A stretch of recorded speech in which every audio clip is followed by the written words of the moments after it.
Hey everyone, I'm Demis Hellen and welcome back to the Modulator series here on the Cubase channel, where we take a look at all the new modulators included in Cubase 15. This is episode number 5, where we're taking a look at the sample and hold modulator. The sample and hold does exactly what it says on the tin, so if we just load this in, we can see that we've got the sample and hold modulator loaded, but you'll notice that it's not actually operating, there's nothing happening with this, and it might confuse you for a second. So we're going to load in a second modulator because we need a modulator to control the sample and hold modulator. And that's where it makes it a little bit more unique. So you can see here, we've got two parameters. We've got the input control, and then we've got the frequency rate here. So we can have it locked into hertz, so we can freehand it, or we can lock it into time bases and obviously control it in the time base that you want to have. We're going to leave it in hertz, and we're also going to set the LFO over here into hertz as well. The way this works is if we grab the input control, you can see we can activate the sample and hold. And if we drop the frequency, essentially it's like dropping the resolution, we get much more jagged steps. And if we go right down to the bottom, you're going to see it's not going to do anything. So let's just put it to 1. You can see we get some very large steps. And the higher we go, it goes much more finer like that. So what we're going to do here is grab the input of LFO and I'm going to attach it to the input. And to make sure it opens the input from 0 to 100, I'm just going to set this to unipolar and then I'm going to set this to modulate to maximum. So now you can see that we've got that sine wave superimposed with some sample and hold on the top, and we can control the rate of the sample and hold. So essentially we can break that LFO down into a sample and hold and just make it very random, or we can have a lot of sample and holds happening but have the regularity of that LFO. So you can see that can come in handy for making effects, for example, and that's what we're going to do in this one. We've got some white noise. We currently have Retrolog just generating some white noise, and there is a filter on it. So at the moment it sounds like this.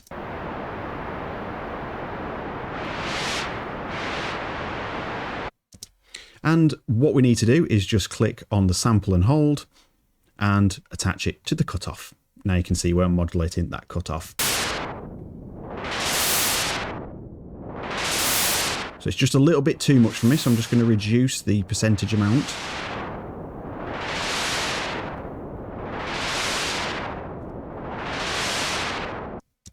And now we can create some automation on this. So I'm going to show you this first because it is easier, but it's a linear way of doing things. You can't actually edit how this riser works. Again, bring in an LFO, use an upwards ramp, and let's just say we'll set this to 4 bars just for this demonstration.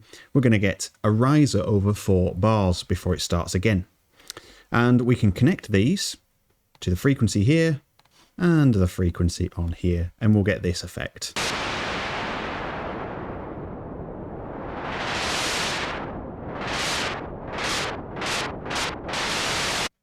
But it's very linear, so you can't really control with fine tuning like you can do with an automation track. So that is an option, and that is definitely something you can do.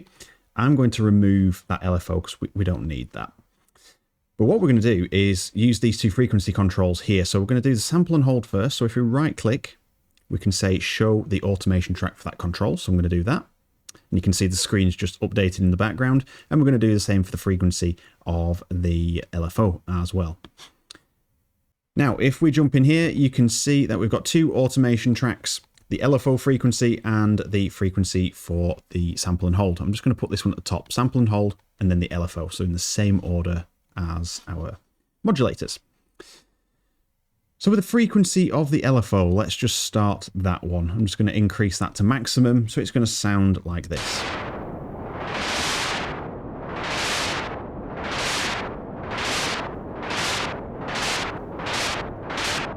And it's going to continue getting faster.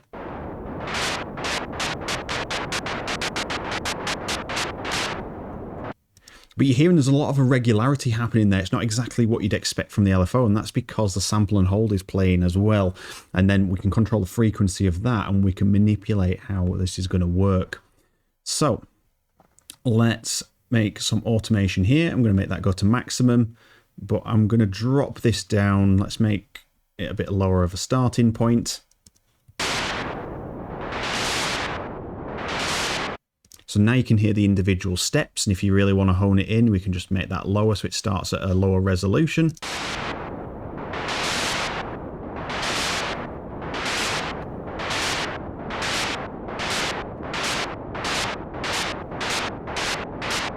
And we can do some random bits of automation like this.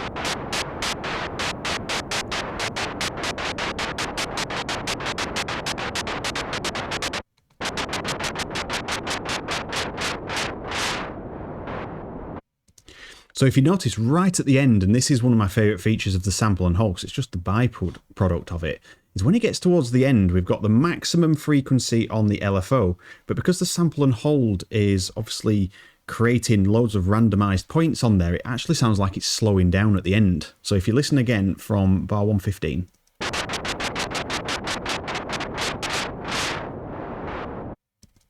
that's super interesting how that works. So there's lots of things you can do with this, and that's something that I probably wouldn't have done just making a generic riser with an LFO and just making it move. So that's where I've used sample and hold in my track. There's a lot of other things that you can do with it to randomize patterns, again with hats and things. So I'm going to show you another example of that. So to demonstrate another way that we could use that sample and hold is to make another variation in hat loops. And having variations in your loops and percussion in the background is going to help, and also it can generate new ideas to blend other loops together and things like that. And this is what I've done here.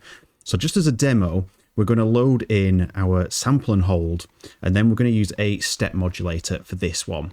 I'm going to set this to 4 bar. Oh, if we can click on there, 4 bars, and I'm just going to make a random step pattern here. Let's make it a little bit more obvious like that. I'm going to leave it on 16ths for a second. I'm going to attach that to the input there like we did before, and I'm going to set this to unipolar and maximum. So it's opening that input from 0 to 100. So we're getting random values there, even though we're getting regular values here, it's randomizing them for us. And then I've got this instance of volume over here, and I'm going to attach the output of the sample and hold to the volume level. And again, set this to unipolar, and then I'm just going to bring it up to around 80%. And that's going to give us a nice randomized pattern of these. So I'm just going to bypass all of this to start with, and then have a listen to how it sounds.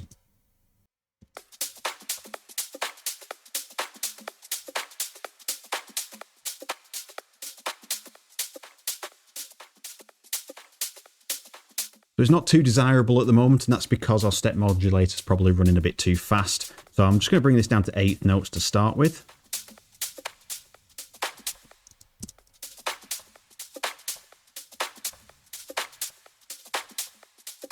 See, that's giving us the sort of result that I'm expecting, but it's randomizing the volume of those particular bits that can come through, which is super handy because then we can layer under other loops that can then dominate the sections where it's going quiet on there. The polar opposite of this, you could put the effect on, and we're going to use the metallizer again. But what we're going to do is we're going to say on the mix, target that, but go the opposite way.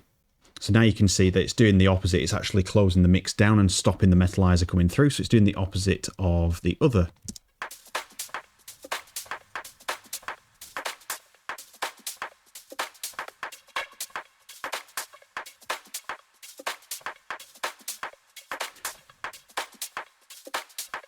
So all in all, in the context of the track,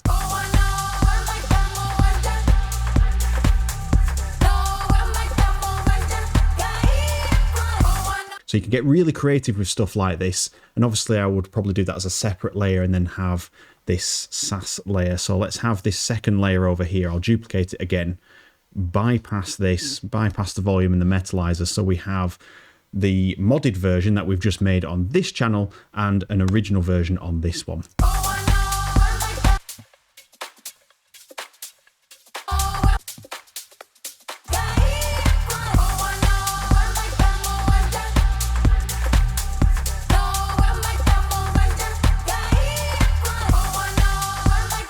And you can hear it adds another level of depth to your tracks. So using stuff like that, sample and hold is going to come in handy for this sort of stuff.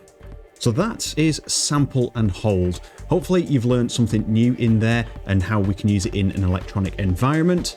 If you have any questions about what you've seen in the video, ask away in the comments. I will be around in the comments when the videos go live. But with that said, thank you very much for watching. I'm Demis Hellen, and I'll see you all in the next video.